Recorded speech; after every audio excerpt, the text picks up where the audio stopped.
Auditeur de Sud Radio, on va mettre un peu les mains dans le cambouis de ce qui se fabrique à l'Assemblée nationale et notamment vous connaissez les ovnis, mais moi je vous propose de vous plonger dans les objets fiscaux non identifiés. Bonjour Olivier Babot. Bonjour. Merci beaucoup d'être avec nous ce matin. Vous êtes président de l'Institut Sapiens. Je le disais avant de vous accueillir, on a vu un peu tout et n'importe quoi, mais je pense surtout aux Français qui sont derrière leur poste, qui découvrent rétablissement d'un nouvel ISF, on parle d'IFI, on parle de tout, de rien. Bon, en réalité, on parle de ce nouvel impôt qui s'appelle l'impôt sur la fortune improductive. Est-ce que vous pouvez nous dire de quoi on parle et surtout, est-ce que vous avez une explication? C'est quoi la fortune improductive? Oui, alors je vais essayer d'être simple, mais c'est pas facile parce que c'est vraiment une sorte de Frankenstein législatif qui se prépare. Parce que c'est fait de briquet et de broc, ça a été voté avec le PS, avec le RN, et donc pour dire les choses clairement, ça manque beaucoup de cohérence. Bon, ça s'applique à partir d'1 300 000 € de patrimoine. Mais dans le patrimoine, contrairement à l'IFI, l'impôt sur la fortune d'avant, immobilière, il n'y a pas que l'immobilier. On va rajouter aussi vos comptes de dépôt, qui est considéré comme l'argent qui dort, vos crypto-monnaies, et puis dans les assurances-vie, alors c'est un peu technique, mais je suis désolé, c'est les députés qui ont décidé ça, mais dans les assurances-vie, vous savez, vous avez deux compartiments. Vous avez ce qu'on appelle les fonds en euros, ou qui sont des fonds qui sont placés souvent en obligations d'État, et puis vous avez les unités de compte, et là vous avez des investissements en actions. Eh ben, théoriquement, les fonds en euros, ça rentre dans votre IFIP, si vous voulez, parce que c'est censé être improductif, c'est très bizarre, mais c'est comme ça, même si c'est des obligations d'État la plupart du temps, c'est des trucs sans risque. Et puis en revanche, les unités de compte, c'est-à-dire les actions, ça rentrerait pas. Mais d'un autre côté, vos livrets, ça rentrerait aussi.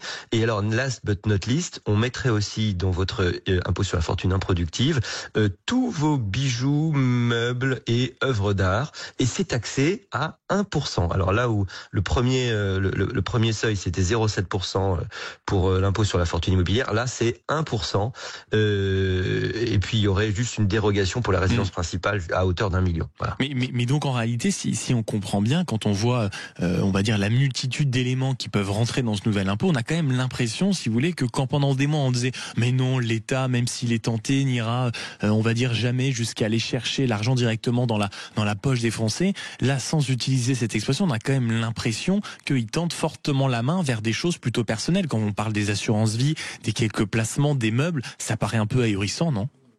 Oui, et puis même de l'argent que vous avez sur votre compte en banque, qui est considéré comme dormant.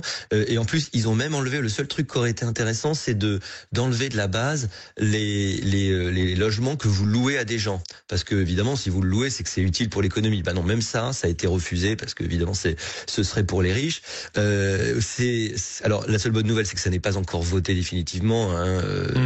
C'est la seule chose qu'on peut espérer, mais c'est très difficile de dire aujourd'hui. Même le gouvernement est incapable de dire le rendement. Oui, de combien ça rapporterait? J'ai entendu Amélie Montchalin entre 3 et 5, c'est ça à peu près? Oui, c'est ça, parce que c'est tellement différent et puis c'est tellement 3 et 5 milliards, c'est vrai qu'il faut toujours préciser, mais 3 et 5 milliards. Bon, il faut rappeler que l'ancien ISF, il était à 5 milliards. Donc, mais on a l'impression aussi que c'est juste la moitié. Que c'est une folie, Olivier Babot, et je tiens à citer ici votre tribune dans le Figaro publiée hier, la taxation des bijoux, livrets, œuvres d'art. Vous dites que appliquer strictement cet impôt sur la fortune improductive serait de la folie.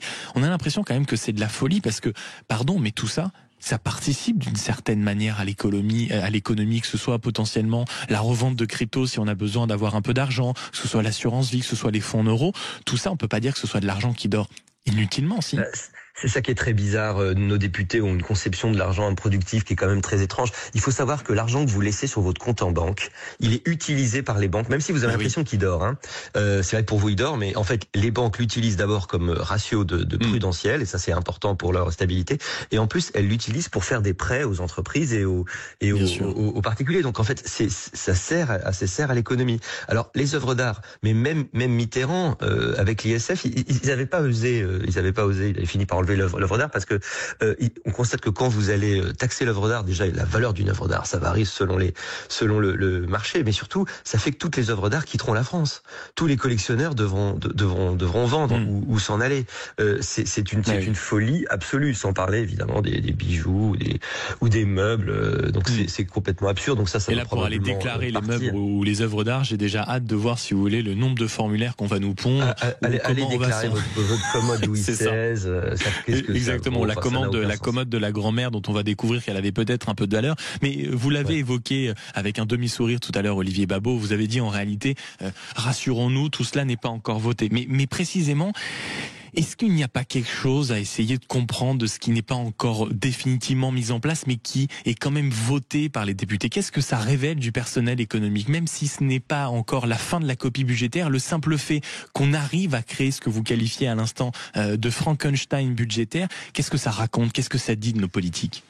Eh ben, ce que ça dit, c'est qu'une idée totalement fausse est désormais acceptée par tout le monde, c'est l'idée que les riches ne payent pas d'impôts, alors qu'en fait, l'impôt chez nous est extrêmement concentré et qu'il est très progressif, contrairement à ce qu'on pense. L'INSEE a même montré que 57% des Français étaient créditeurs nets, en fait, de la redistribution. Donc, en fait, les plus riches payent beaucoup. Il y a un tout petit trou dans la raquette pour une poignée de milliardaires, peut-être, mais même là, en fait, en réalité, les chiffres de Zuckman ont été complètement bidonnés et ça a été montré par plein d'économistes, mais ça n'a pas empêché les députés d'être persuadés de ça. Donc ils sont obsédés par l'idée de gratter quelques milliards aux plus riches, alors qu'il y a déjà un impôt sur le patrimoine chez nous. Il faut se dire qu'en Europe, il y a plein d'autres pays comme l'Allemagne, par exemple, il n'y a pas d'impôt sur le patrimoine du tout. C'est-à-dire que on est en concurrence fiscale quand même avec des pays qui sont complètement dans un autre univers. Et je parle même pas des États-Unis. Et donc on est en train d'édifier des espèces d'usines à gaz ahurissantes pour essayer de gratter quelques milliards. À aucun moment on a de réflexion sur la baisse des dépenses. On n'accepte à aucun moment de revoir notre système. Et c'est très inquiétant parce que ça veut dire qu'on continue à aller dans le mur en klaxonnant, en fait, en s'illusionnant sur la nature de nos problèmes.